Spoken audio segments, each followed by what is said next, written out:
Good evening, fellow AU Eagles. Good evening, University President Sylvia Burwell.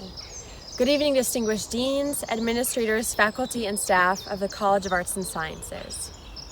Good evening to my beloved Department of Anthropology and World Languages. And of course, good evening to the wonderful network of loved ones tuned in across the world to commemorate this special moment. And congratulations, fellow Eagles, on having finally reached the summit of our undergraduate careers. Now, before we begin this ceremony, I would like for us to take a moment to thank someone or some people who've helped us get to this point all in one piece. Thank you to our friends, family, professors, and peers for being a source of inspiration, a shoulder to cry on, or a non-judgmental resource to answer our late-night questions when we might not have paid enough attention in class. Thank you for bringing us to this moment.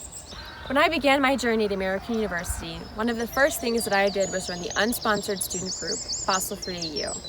And every Wednesday at 8 p.m. in Butler Boardroom B, we held clandestine meetings to strategize ways to convince the university administration to divest its entire endowment from fossil fuels.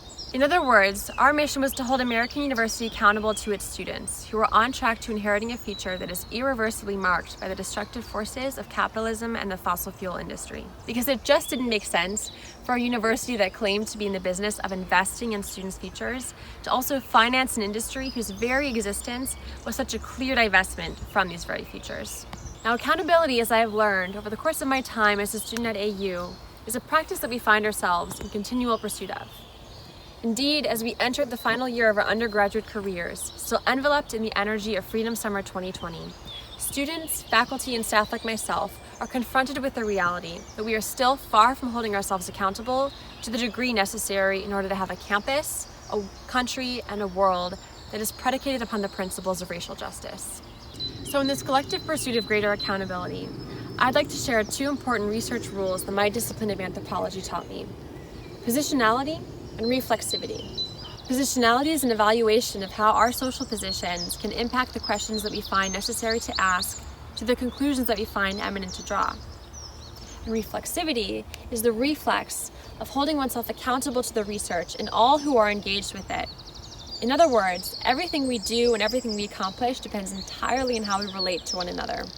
Over the course of our lives, we will often fail to hold ourselves properly accountable to the people that surround us. We will fail, perhaps not because we didn't try in the first place, but because we didn't hold ourselves accountable enough.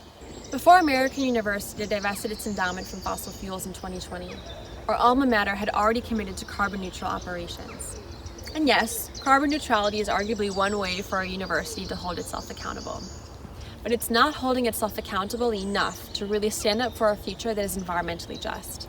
For that, American University had to divest. In a similar vein, an Office of Diversity, Equity, and Inclusion, and a well-funded anti-racist research center are two ways for a university to hold itself accountable to its community members of color.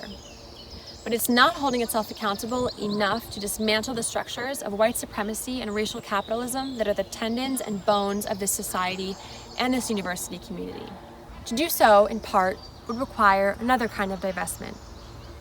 Divestment from police, divestment from any industry involved in the prison industrial complex, and divestment in every sense of the word from the policies and practices of surveillance, criminalization, and punishment.